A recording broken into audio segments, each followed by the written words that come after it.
وما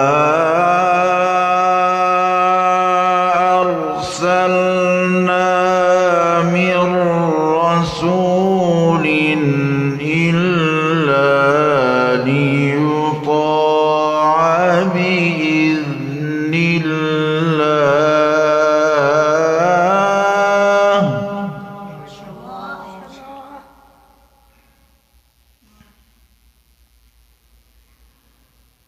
إلا ليطاع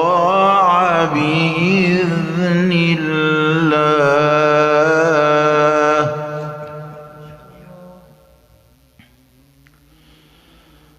ولو أنهم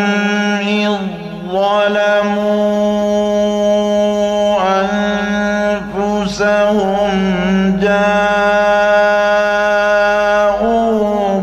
فاستغفروا